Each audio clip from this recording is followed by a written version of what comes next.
Deildin mánudagskvöld með gesti frá Hæli.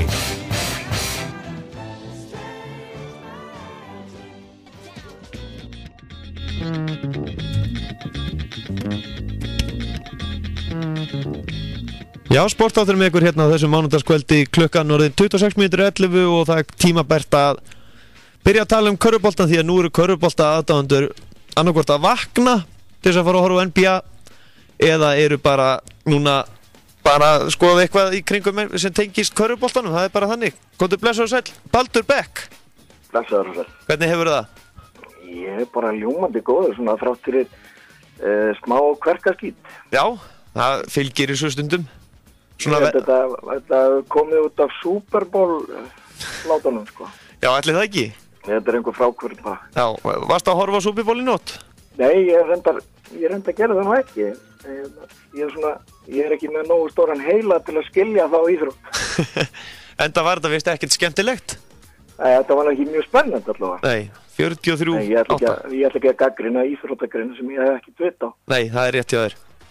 Herðu, ég ætla að byrja áður en ég fer aðeins í NBA umræðuna, þá ætla ég að spyrja þér rétt svo út í dómunarsteild karla hvernig þér finnst hún búin að vera þetta tímabil? Hún er búin að vera alveg gjörsamlega beautiful. Já. Og það sem mér finnst standa upp úr er að það er náttúrulega að vega þungt allar þessar reglu, þessar útlendinga reglubreitingar og það sem að stendur upp úr fyrir mig persónulega í vetur er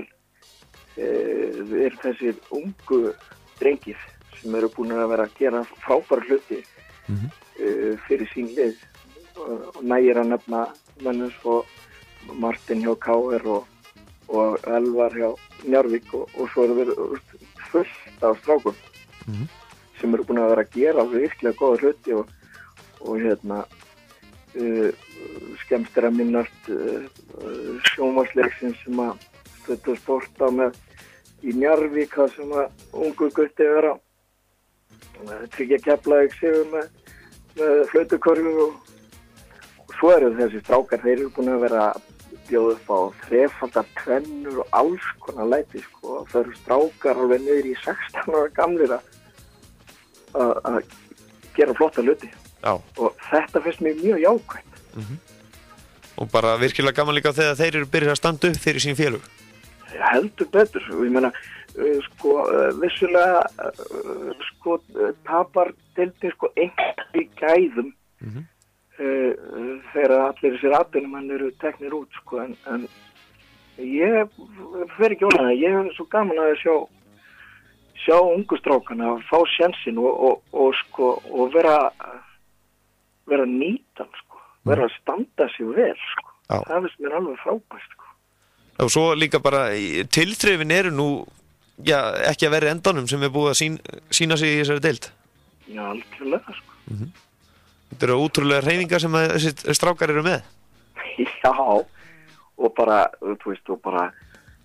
tölfræðin sem þessi strákar eru að bjóða upp á, hún er bara fáránleg sko. Það er bara, hittnin hjá þeim, hún er bara með ólíkindum sko. Já. Menna, það er hansi magnað að eins og ég tók dæmi með þessa stráka eins og til dæmis Martin og Elvar að þetta eru bara þeir eru bara orðnir neyðarkallar í sínum liðum bara eins og kanin áður. Það eru bara þeir sem eru að taka stóru skotin og það eru þeir sem er svona bera þungan á sóknarleiknum en framt sko þeir eru ekkert að breyta neitt eða dæla upp skotin, þeir eru bara að gera þetta í flæði leiksins og virkilega nýta það vel sem þeir fá. Það finnst mér alveg beautiful sko. Já, bara beautiful. Alveg beautiful. Já, nákvæmlega. Herðu, þá að NBA-deildinni. Já.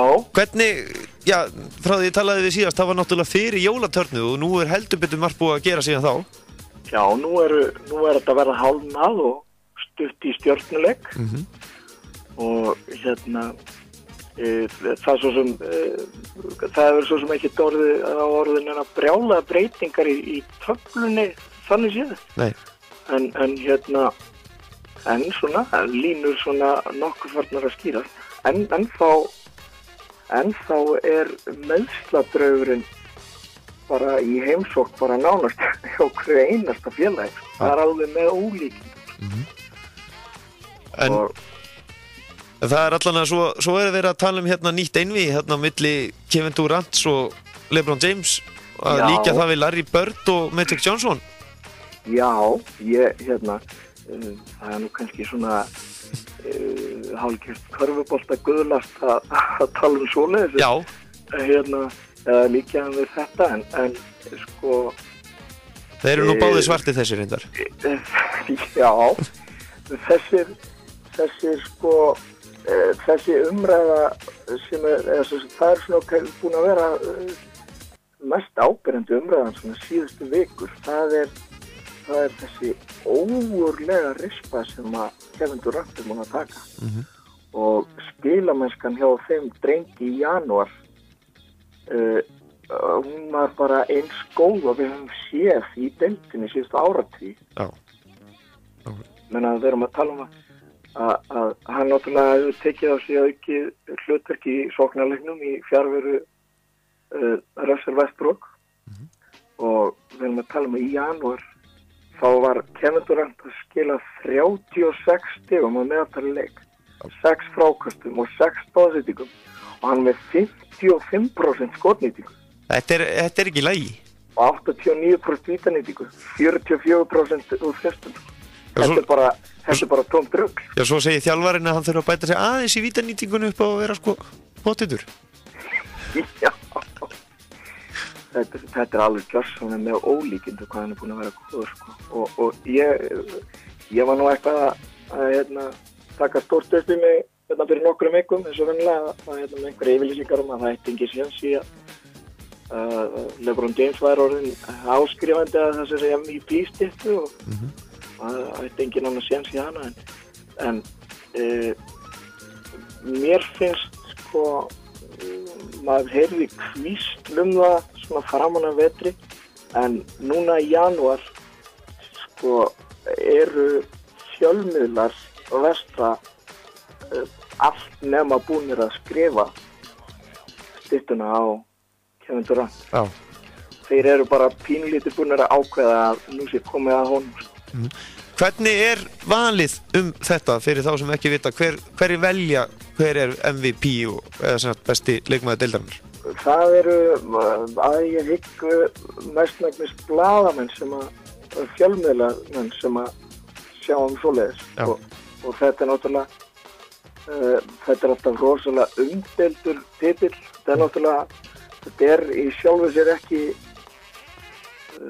besti leikmaður deildarinnar, þetta er verðmætasti leikmaður deildarinnar eða sá mikilvægasti og formúlan fyrir þessu vali undanfarna áratugi hefur verið þannig að þú hefur verið að taka það er venjulega leikmaður í einhver af efstu liðunum í deildinni, gjarnan í efsta liðunum sem er að fáta og efstu liðin í deildinni eru gjarnan að vinna kannski rúmlega 60 leiki og þá ertu bara í rauninni að pikka út þann leikmann sem að svona hefur kannski einna helst staðið upp úr hjá svoleiðis liðum og ég meina í vetur verða þetta þú veist náttúrulega í austrinu það verða Indiana og Miami og í vestrinu er þetta náttúrulega kannski öllum meiri samkeppni en þar er rauninni allt opið það ekki bara, það er ekki tægt að segja neitt. Það er svolítið opið sko. Það er ég meina þetta verði bara eins og búin að vera síðasta ár svolítið í vestudeildinni eins og við sáum bara síðasta vor að þá voru liðið að skipta sæti á loka deginum í deildakeppninni sko. Það var bara hellingur að breytast sko. Þannig að það verður aftur svoleiðis og ekki nokkur spurning. En það er mikil umfjöllun Lakers að þetta sé alveg ferlegur árangur og hvað ég meina en það eru fleiri söguleg félög sem eru náttúrulega líka bara núna í lægð eins og Boston Celtics sem dæmi. Ég heldur betur með það. Boston og Lakers, þetta eru bara lið sem eru núna aðeins að, þetta ekki bara, kemur ekki alltaf bara svona kapli hjá þeim? Jú, nema í rauninni hjá Lakersliðinu. Lakersliðið sko í gegnum tíðina hefur bara ekkert verið að taka neina læfi. Þeir eru vanir að ná sér í einhverja topp leikmenn með lausa samninga leið og ein stjarnan fer eða leggur skóna hilluna eitthvað þá kemur bara svo næsta. Já. Þeir eru ekki vanir að vera kannski að byggja mikið upp á nýliðum og svona eins og kannski önnur minni félög í deildinni. En þetta er svona þetta er rosalega erfið staða sem að Lakersliðið er í núna. Kobe Bryant náttúrulega með stóran samning og stóran og langan og þó að hann eigi vissulega hverja krónu skilið af þeim samningi þá svona náttúrulega ljóst að hann svona setur félagið í svona pínlítið í spennitreyju fjárhagslega og svona maður áttur að sjá hvað þeir gera. Nú er alltaf verið að tala um að Lakersliðið sé að skipta Pau Gasol og síðast í gærkvöldi og vera að orða með Phoenix til dæmis. Og það er svona það er einhvers konar uppstokkun framundan hjá Lakersliðinu held ég að það sé ekki nokkuð spurning. En hérna, hvað er svona, ef við byrja á félögunum, hvaða lið er búið að koma svona mest á óvart svona í deildinni? Já, þá er ég kannski að tala um líka slæma, það er náttúrulega eins og New York er náttúrulega alveg með allt niður sig. Já. Það er kannski kemur mörgum á óvart svona? Já, sko, New York og Brooklyn hafa komið rosalega óvart. Brooklyn er náttúrulega búið að vera rétt á kútnum núna og vantar einhverja 5 leiki að komast í 50% vinningshlutfall, en það er enga síður langt frá því sem vonir stóðu til auðvitað með alla þennan mannskap. En það lið náttúrulega nær ekki fullum styrk í vetur, það er alveg ljóst því að Brook Lopez náttúrulega verður ekkert meira með eftir sín alvarlegu meiðsli og Deron Williams sem er svona aðal leikmaðurinn í þessu liði, hann bara nær ekki heilsu. Nei. Þannig að maður svona bindur ekkert svakalega mikla vonir við það. New York liðið, sko, það eina sem maður kemur á auga varðandi New York liðið og munin á þessu liði núna eða frá í fyrra, þannig að þetta er náttúrulega eins og svart og hvítt liðið var bara alveg frábært í deildakeppninni í fyrra. En einu munurinn sem maður sér núna er að þessir reynsluboltar og leiðtogar sem voru í liðinni í fyrra, þeir eru farnir. Menn eins og Jason Kidd og meira segja Rasheed Wallace og svona töffarar, sko. Þeir verða, sko, ég segi ekki að öllu leiti, en þeir verða svona einhverju leiti hafa náð að svona halda svolítið utan þetta. Svo líka bara einhvern veginn, sko, byrjaði New York þeir bara einhvern veginn áttu fljúandi start og fengu bullandi sjálfstraust og voru að byggja rosalega mikið upp á þriggjastafaskotum og það bara gekk. Það var liðið, sko, tímabilið hjá þeim skiptist í 3 hluta, þeir voru frábærir fyrsta og þriðjunginn, svo hrunduðu niður hérna á miðju tímabilið en svo voru þeir heitir restina af deildakeppninni, en svo náttúrulega náður ekki nema svona rétt að stríða Indiana í úrslitakeppninni. En það er náttúrulega, verið að pískra það að Carmelo Anthony sé á förum frá New York fljótlega og þeir eru komin til með að stokka þetta upp og prófa eitthvað nýtt. En er ekki hann þannig leikmaður að hann þarf að vera númer 1 í því liði sem hann fer í, eða er hægt að spila með honum?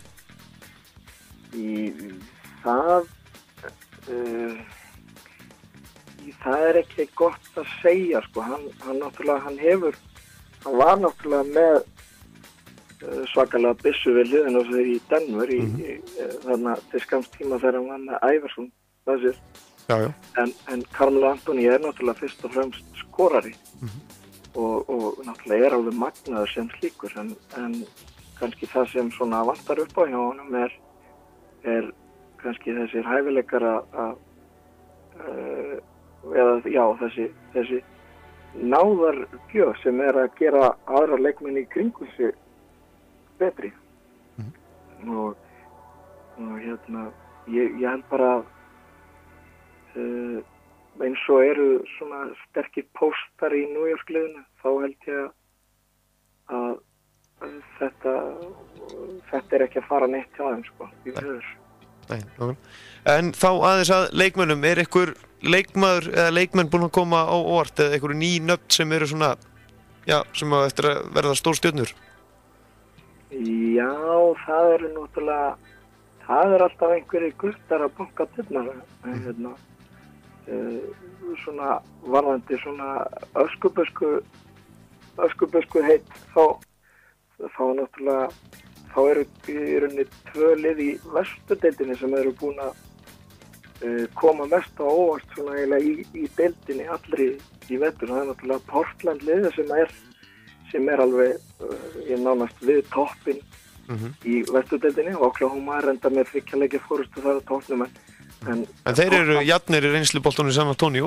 Já, algjörlega og Portland búið að spila gríðarlega vel í vetur og og sýnir engin svona maður ber ekkit lítur ekkit út fyrir að þeir fara eitthvað að slaka neitt rosalega mikið á en en svo annað lið í vestudeildinni sem að sko kom mér svo óvart að þetta bara einhver óvæntasta gengi bara sem ég man eftir á síðari árum og áratugum það Phoenix-liðið. Það alveg með ólíkindum hvað Jeff Hornacek búin að vera að gera með þetta Phoenix-liðið sko. Menn voru að spá því að þetta Phoenix-liðið myndi skríða eitthvað yfir 10 leikina 15 sigurleikina kannski og þeir eru verða búin að vinna 30 leiki sko. Já.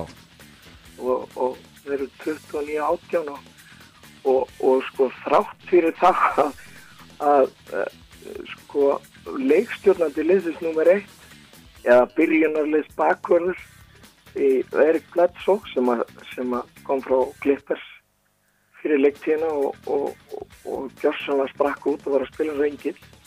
Hann meiðist það og hann er búin að vera frá í fleiri vikur en samt heldur þetta liða sem dampi. Það alveg með ólíkind og í mínum huga ég held bara sem er þá að ef maður ætti að taka þetta á öskuböskunni þá held ég bara sem er þá að Jeff Hornacek sé bara þjálfari ársins Þessi maður snillingur? Já, hann var alltaf snillingur sem leikmaður en hann var alltaf aðstoðarþjálfari hjá Utah Jazz í nokkur árin en svo bara treystir Phoenix-liðið honum til að taka við stjórnartöfunum og hann bara sló í klárinn og hefur ekki bara hort tilbaka síðan. Þetta alveg sko, þetta Phoenix-liðið ekki eins og sko spár bera með sér þá þannig að þetta Phoenix-liðið ekki beinlega með mannskap til að sem að var til þess að menn voru að spáði einhverju velgengni en strákar eins og Goran Dragic og náttúrulega Bledsoe þegar hans nautuði og Morris Pípararnir og Channing Frye og þessi kallar þeir eru bara svona að spila gjörsamlega svo englar og bara hafa náttúrulega sko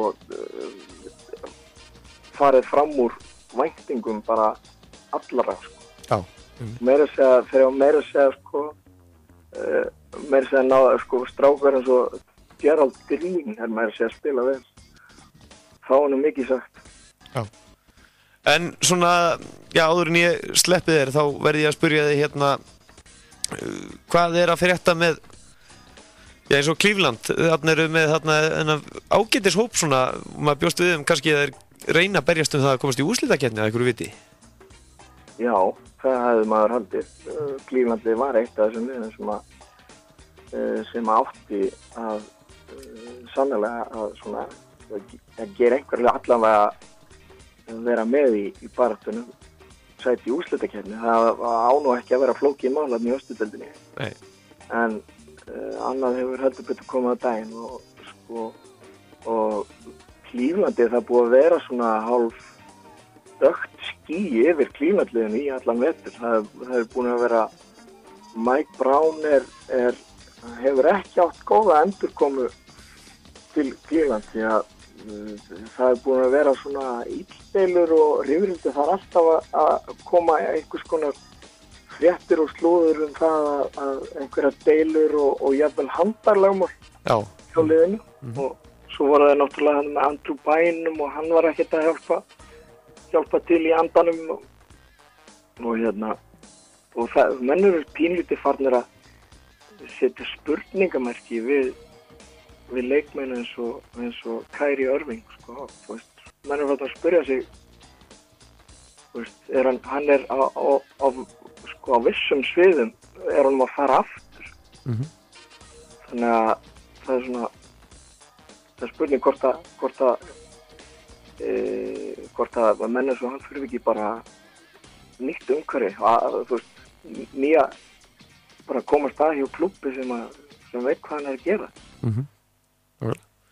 En Valdur Beck, nú er stjörnuleikjahátíðin það fyrir að styttast í hana og er ekki komið svolítið spenningu fyrir því?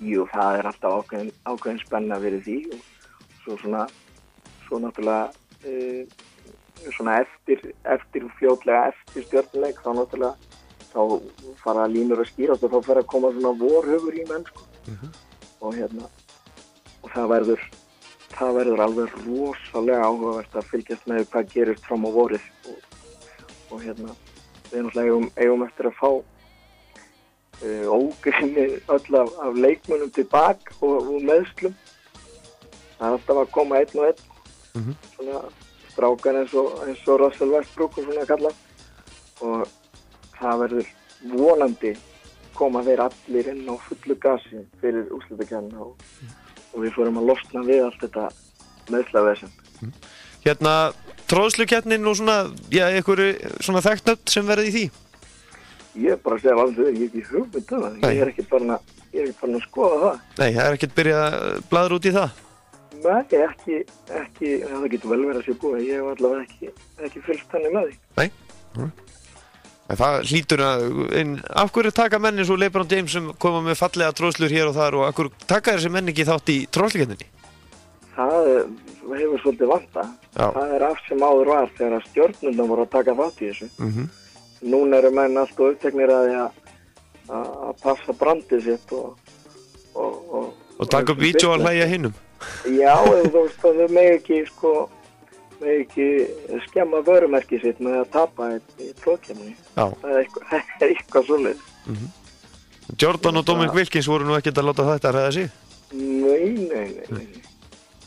Það er bara alvöru menn. Það er náttúrulega ekki langt síðan að Paul George var í tróðkeppninni og hann var ekki orðin þessi stjarna þá sem hann er í dag. En hann átti nú tróðslu á dögunum sem að hefði skilað honum 50 stigum í hvaða tróðslukeppni sem er. Já.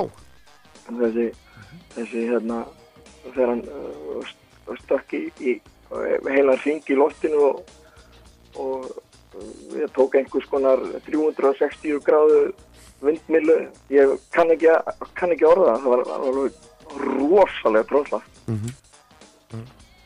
Held ég nú. Valdur Beck, þakka kærlega fyrir, er búið að velja ykkur leiki sem þið sýna á sportinu? Það er ekki alveg komið á hreint, en það er svona einna helst að við förum bara að bíða eftir stjórnvelgum, það er stutt í hann. Nákvæmlega. Þakka þið kærlega fyrir, Valdur Beck, og við fylgjum spenntir með. Þakka þér meistari. Blessaður. Já, hvetjum alla að svo sannlega kíkja á NBA Ísland síðuna hans, það er náttúrulega allt NBA á einu stað. Svo er þar hérna virkilega skemmtilega svona bloggsíða sem hann heldur utanum og það svona alltaf svona skemmtilega fréttir úr NBA-deildinu og skemmtileg tölfræði og atkvæðamestu tróðslur NBA-deildarinnar til þess að var einmitt síðast verið að setja upp. Það alltaf eitthvað skemmtilegt að gerast á NBA Ísland, það nú bara þannig. En þátturinn verður ekki lengra sinni, það nú bara þannig. Það líka klukkan að nálgast miðnætti. En ég þakka ykkur kærlega fyrir hlustunni í kvöld. Ég ætla að minna á körfuboltaleikina sem eru framundan. Í Dóminusdeild karla þá eru leikir núna á fimmtudaginn. Skallagrímur og Njarðvík klukkan korter yfir 7. Svo á föstudaginn það Valur IR Valur IR klukkan 6. Svo það Grindavík Snæfell klukkan korter yfir 7. KR KFÍ á sama tíma og Þór Þorlákshöfn Keflavík. Og svo það á sunnudaginn þá það Grindavík KFÍ korter yfir 7. Í Dóminusdeild kvenna þá eru næstu leikir núna á miðvikudaginn. Keflavík Snæfell, Grindavík KR, Haukar Hamar og Valur og Njarðvík. Þessi leikir hefast allir korter yfir 7 nema Valur og Njarðvík hefst korter yfir 8. Svo laugardaginn það Valur KR klukkan 4 og sunnudaginn Grindavík Snæfell klukkan 5. Og í fyrstdeild karla þá leikur núna á leikir núna á einn leikur á fimmtudaginn. FSU Breiðablik korter yfir 7. Svo á föstudaginn það Fjölnir Tindastóll korter yfir 7 og á sama tíma Hamar Höttur, IA Þór Akureyri og svo klukkan 8:30 Vængir Júpiters og Augnablik og svo sunnudaginn það Fjölnir Þór Akureyri korter yfir 7. Ég heiti Gestur frá Hæli, ég þakka kærlega fyrir hlustunina. Við heyrum hress og kátt eftir viku og þá þátturinn orðinn 30 ára, það nú bara þannig. Sérstakur afmælis þáttur. Björgvin Karl ætlar að koma í heimsókn, taka við viðurkenningu íþróttamann ársins á Suðurlandi fyrir afrek sín í kraftliftingum og crossfit og svo ætlum við líka einnig að spjalla enska boltan. Ég ætla að reyna að fá viðmælendur sem mættu í fyrsta þáttu minn og það Chelsea og Liverpool maður og þá var einmitt talað félagaskiptin á Karol og Torres og svoleiðis og það var heit umræða. En svo má ekki gleyma fyrstdeild kvenna í körfunni. Það eru leikir þar náttúrulega næsta föstudag. Þá það Breiðablik FSU klukkan korter yfir 7 og laugardaginn það Tindastóll Grindavík B klukkan 2. Klukkan 4:30 það Stjarnan Laugdalir og þannig nú það. Verið sæl, njótið vikunnar sem framundan